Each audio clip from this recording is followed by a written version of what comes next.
Our gathering music today is called Let It Be a Dance from our hymn book, hymn 311. Betsy's going to queue up a YouTube with some wonderful dancing images. And you're welcome to sing along, but please stay muted.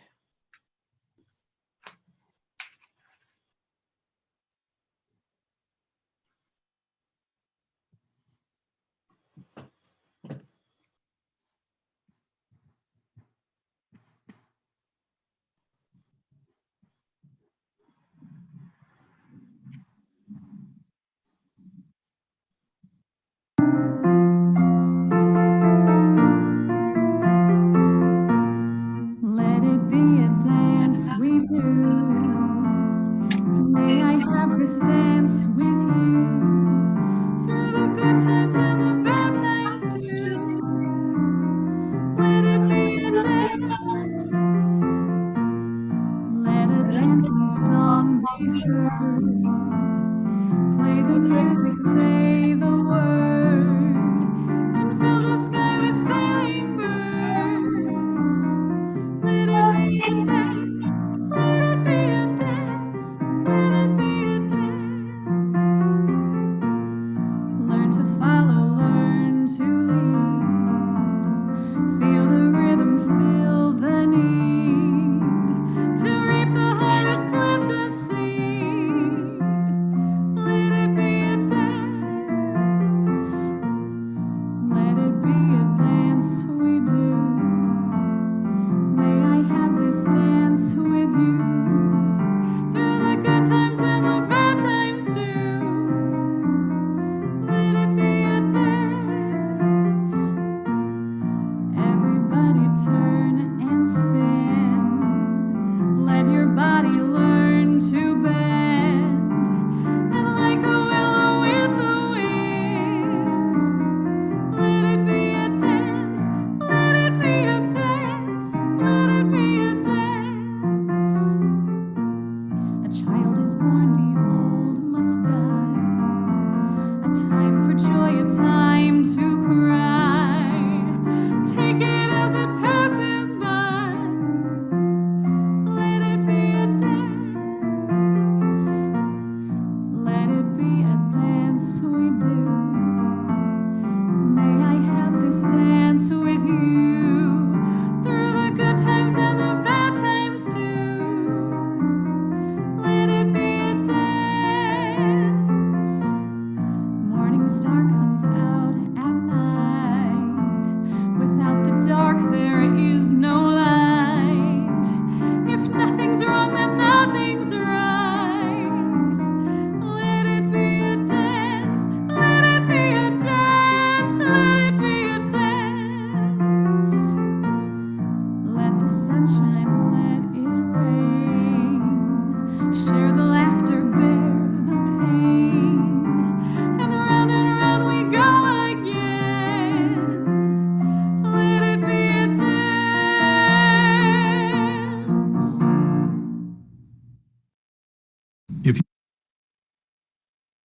It guide us to live by our 8 principles.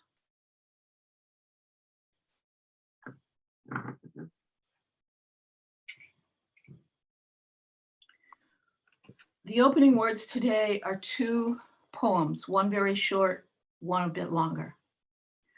The first one is by the poet Kenneth Rexroth, who was based in San Francisco from the 1930s to the 1960s. And he says, against the ruin of the world, there is only one defense, the creative act. The second poem is by Marjorie Allen Seifert. She was a Midwestern poet of the early 20th century. It's titled They Who Dance. The feet of dancers shine with mirth. Their hearts are vibrant as bells. The air flows by them, divided like water cut by a gleaming ship. Triumphantly, their bodies sing. Their eyes are blind with music. They move through threatening ghosts, feeling them cool as mist on their brows. They who dance find infinite golden floors beneath their feet. Please join me in repeating our covenant but please stay muted while repeating the words.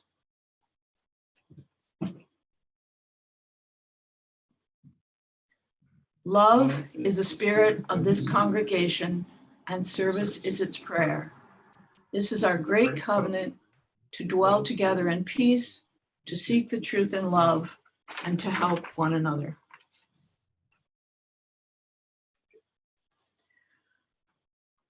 Dorothy Jungels became interested in African dance when she was a jitterbugging teenager and discovered the African roots of so many American dances, from bebop to breakdance. When her family company, including 2 of her 5 children, began to hunt for a dance and theater space in Providence, the Carriage House in the middle of the multicultural Mount Hope neighborhood seemed just right. Everett Dance Theater, now called Everett Company, Stage and School, has workshopped and performed their own collaborative and award-winning dance pieces under Jungels' dazzling direction since 1986. Let's try that. There you go. All right, let's try that. So this is the family. This is the 5 children, and there are they all danced, as you can see, because we did believe in art and dance and the freedom and play. And the little one, the 2 little ones did become dancers in the company. The third one did become a dancer for a while, but then she became the executive director. The 4th young man is a construction worker. He has his own construction company, and he helped Aaron build the theater. And then Manette became she did the hardest unsung labor, which was to take care of the property that we had to buy. And I'll tell you that story next. Let's see. So if I go like this, but first comes Lydia Patine, Judge Patine's wife. That's where we all studied. And there's my daughter, Therese. The family lived there, and she was a model for a beautiful studio. There was a live piano player there, which doesn't happen much nowadays, but she was a wonderful woman. This is our beautiful house. We found a Victorian house across from Hope High School. And I began to teach lessons up on that 3rd floor when Lydia Patine closed her studio. So this was a very big, important part. Also, we lived across from Hope High, which was another incredible thing, because my kids went to the Hope High. The last 2 went to the Hope High Art Magnet, and Rachel was able to get into Juilliard from Hope High School, which was amazing. And she had her 4 years at Juilliard, which was great. And Aaron had RISD. So this is our first company. And there you see my 3 children. John Belcher was our musician for a long time, composed many parts of our work. Bruce Heeman was here, but just a little bit in the beginning. We're at the RISD Museum performing, but our first performance was at a showcase. We were invited to do a showcase at Rhode Island College. That was the first time we did something together. People said, "Oh, you could be a dance company." And we said, "That sounds good." We put our choreography into Rhode Island State Council of the Arts and got an award, first place, $3,000. And with that, we started our company. You might wonder, Everett Whedon, we were named, Everett was dying the week we started the company, and we were looking for a name. Everett was a good friend for many years. We used to go around to nursing homes, and we did exercise, and he was a tap dancer. He would dance with Brian Jones. And he was old time jazz guy, fine as wine, dandy as candy. He rhymed everything. He was beautiful. His father was African, from Africa, and his mother was Narragansett, from the Narragansett tribe. Very interesting, lovely man. So that's how we got our name. The next person to join our company and be solid with us was Marvin Novogratsky, a beautiful clown that brought so much to us. So we mixed our movement and our playfulness. He was a clown, he was a juggler, but he moved with us and he did his own kind of movement. He brought lots of comedy. There he is in our first show, which was Flight. We won an audition at Dance Theater Workshop in New York, and we were so very lucky because there weren't that many opportunities in Rhode Island, and we had no one could produce us but in New York, so we get produced in New York. And actually, once we got into Dance Theater Workshop, we started to tour, and they produced our work every year. Let me see if I'm going to be able to get through here. This is our fourth member. These are founding members. Walter, who's now in Sweden, running a circus school, but he loved clowning. He was at Trinity Rep School Conservatory, so he was also an actor. So we became we were going in the direction of dance and acting and movement from natural movement and storytelling. So here's then the company, Rachel and Aaron and Marvin and Walter. And together we formed a group that learned to make dances together, made a method that we worked with. We researched things. This was a piece about newspapers, and we just took randomly the newspaper stories that we had. And sure enough, we became very political. The first piece, that piece was all about women's rights, gay rights, every kind of oppression and dictatorships. And we found ourselves in the middle of that. And that was the beginning of our, the next piece was Science Project.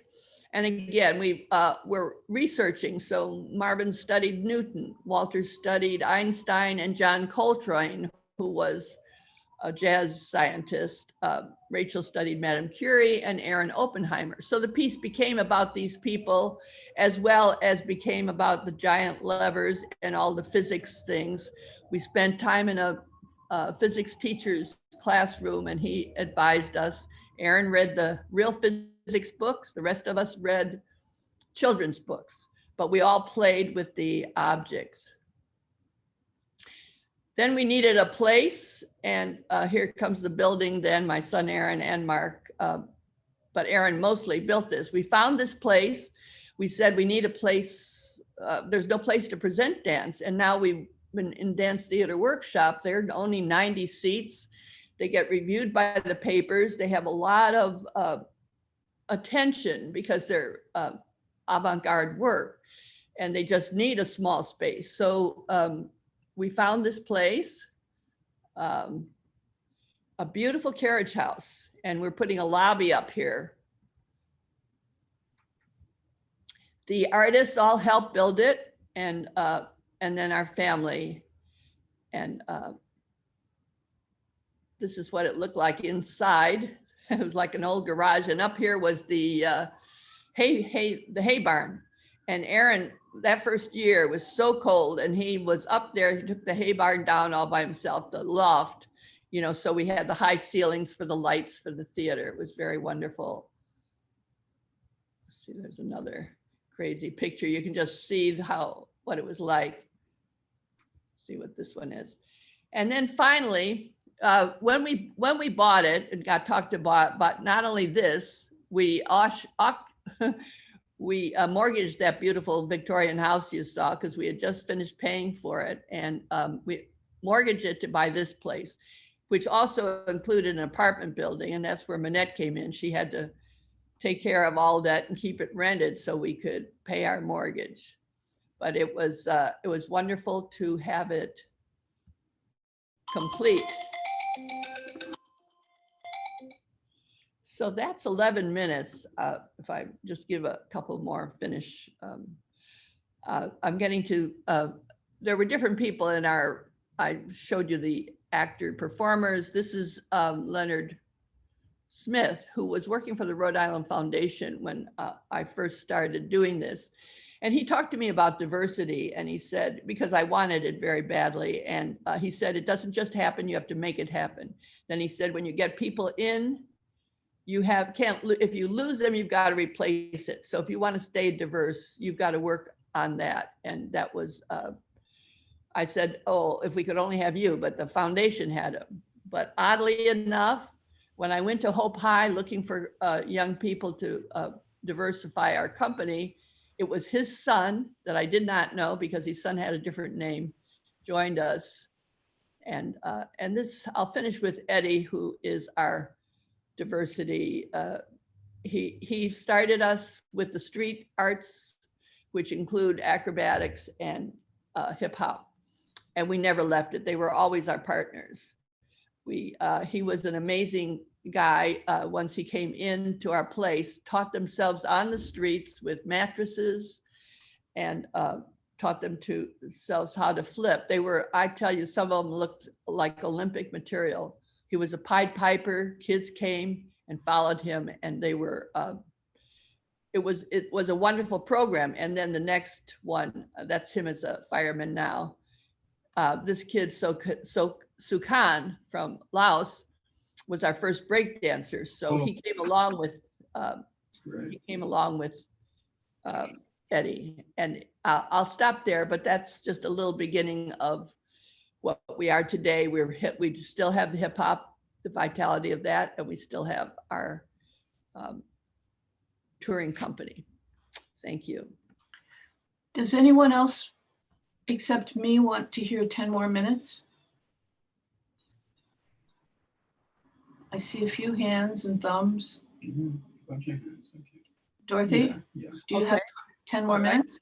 Okay, let me see if I can do this faster now. Share screen. Here we are.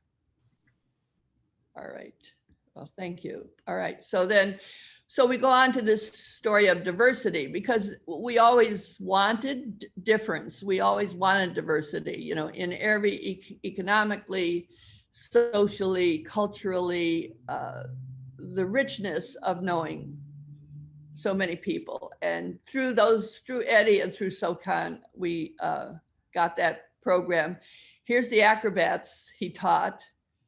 And he had an amazing team of acrobats. And these are the hip hop dancers back there. They were break dancers.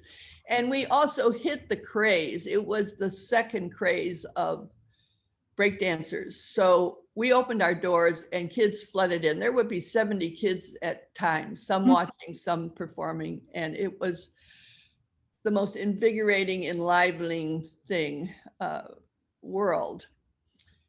And then here's, we did body of work. Now this again is political. It's on the a lot on the labor movements. And little did we know, we couldn't even, usually when we performed, we would also take some of this to the schools. Well, I didn't realize they don't teach the labor movement in schools. So we didn't have that. And people loved this. They brought us back again. And I showed you Leonard, there's his son, Brabell, who joined our company before I knew he was Leonard's son. So I wished for a Leonard and I got his son. And there's Eddie. So we were starting to cross-pollinate. So Eddie was not just working with the street arts and his kids, but we invited him into the concert work. And that piece of, and Anna too was from Hope High, and she joined us. Home movies, you see now Sokio. Sokio joined he came with the hip hop dance. He was an incredible dancer. As they were also self-taught, you know, again, a piece of cardboard. We had a refrigerator shop near the studio then, and we'd get the cardboard, but they did that out on the street. They taught themselves. And when we had the class, we called it classes, but really what they did, the best dancers taught the other dancers. So this was called Home Movies, and it came about after 9/11. It was a desire to feel what is true and what is important and the deepest things that you care about. So this was Cranston area, Marvin. This was East Side, Rachel and Aaron. This was the South Side, Brabell, and this was West End. it was Sokio's neighborhood. So we had, and those are their houses back there. So we told those stories, which included, you know, the Holocaust stories, the Cambodian stories, and of course, you know, the South Side and the other tales from Ravel's life. So Sokio then started to really grow up and started to have his own company. So he had, in 2004, he started Case Closed. So now we had two companies in the house. So we had Everett doing the concert work, and then we had the hip hop. As I said, we stayed true to hip hop forever. And it's still so, you know, Sokio is a big part. Sokio, since then, he was here almost till he was 40. He's now got his degree. He's got his master's degree. He's at Providence College, and he is now wants to go for his doctor's degree.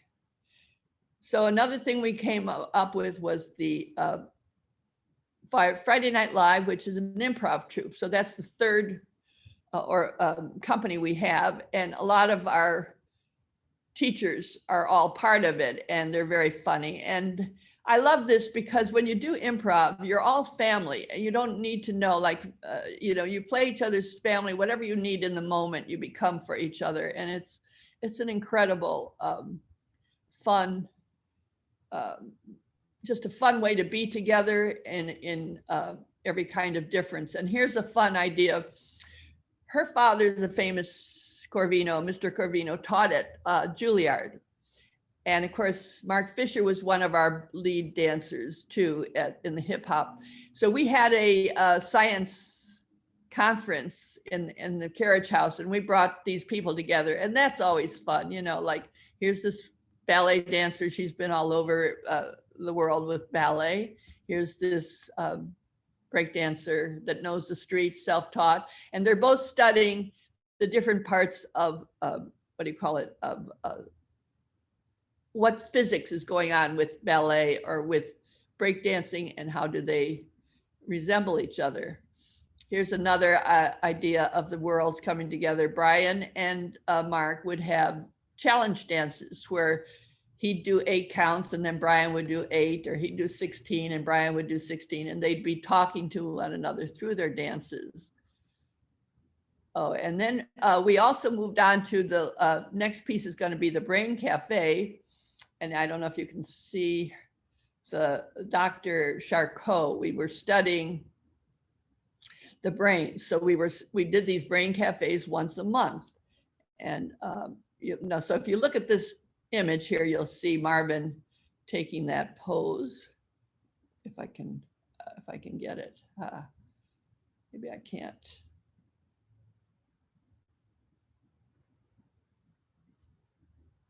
I can't. So there's a picture of Marvin that I can't get at that is doing, he's posing like that. So anyway, that was a story of Tourette's. And this girl came to us, she wanted us to tell the story of Tourette's.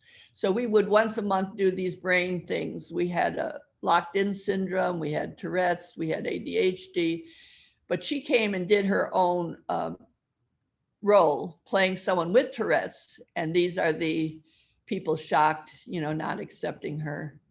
So these were all little vignettes to build us our brain, knowledge of the brain. And that's finally, when it got finished, that's our cast, Brainstorm. Here's another one of the Friday Night Live kids.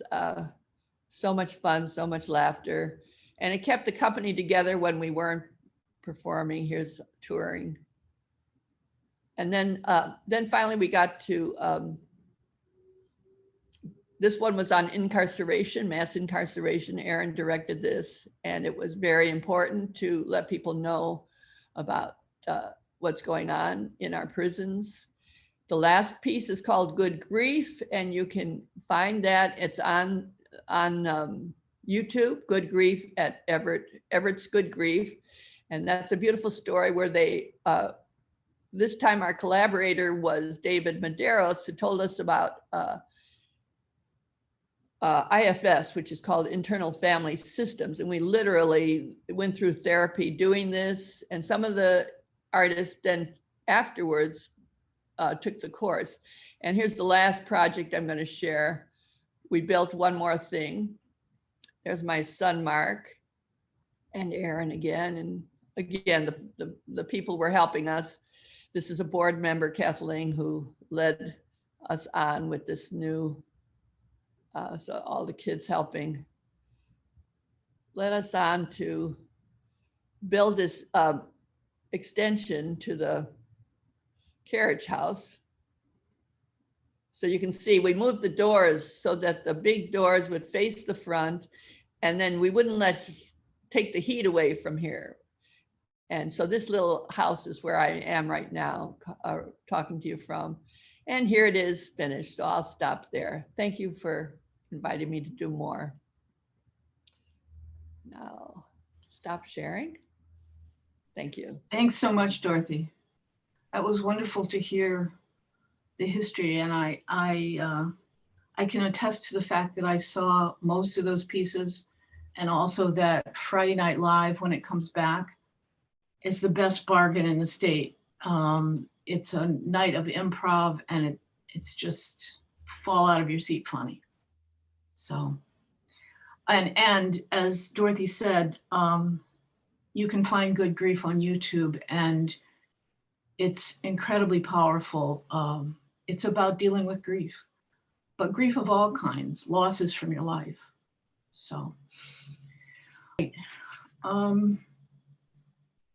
our closing hymn. The new, Didn't tell you there. the new, they're working on a new piece. Aaron is directing the next piece called Bliss Body. So that's about, after finishing grief, it's all about how you find bliss. We can put that contact information on the website. Our closing hymn is called Come Sing a Song With Me. It's from our hymn book 346. The YouTube that I found was put together by a UU choir in Bremerton, Washington. So you can sing along with them, but please stay muted.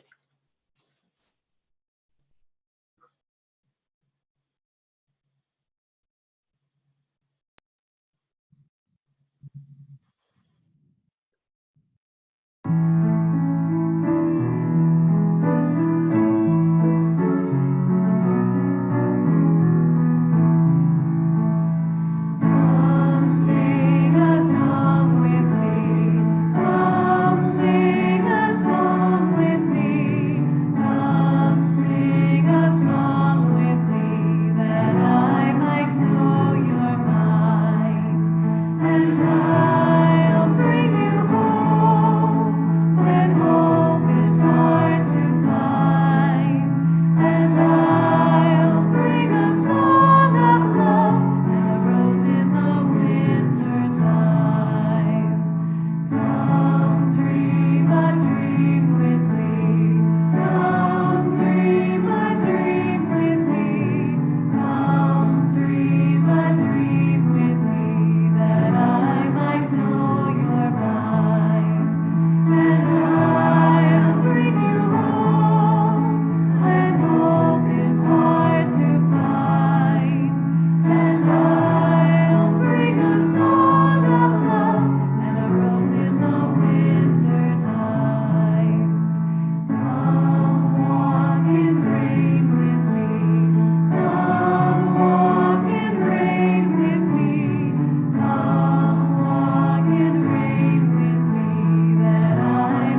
Our closing words today come to you from St. Augustine, who was born in 354 in North Africa.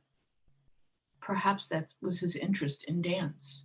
He lived there for 75 years. I praise the dance, for it frees people from the heaviness of matter and binds the isolated to community. I praise the dance, which demands everything: health and a clear spirit and a buoyant soul. Dance is a transformation of space, of time, of people who are in constant danger of becoming all brain, will, or feeling. Dancing demands a whole person, someone who is firmly anchored in the center of their life. Dancing demands a freed person, someone who vibrates with the equipoise of all their powers.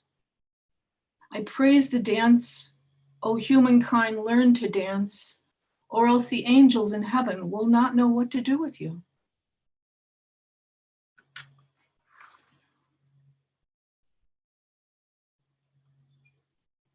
As we extinguish the chalice, please repeat the following words while muted with me. We extinguish this chalice, but not its light, that we take with us out into the world, sharing it with those we encounter on our journey. Please join us in our closing song. The first chorus is repeated 3 times. Please stay muted. Bill, come sing with me. Yeah.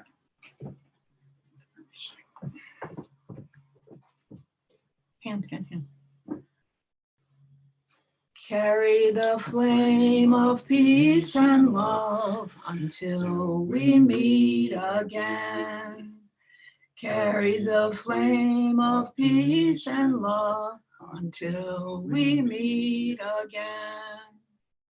Carry the flame of peace and love until we meet again. Yay. Please join us on the same Zoom link for coffee hour. I'm hoping Dorothy will be there and be available for questions and answers.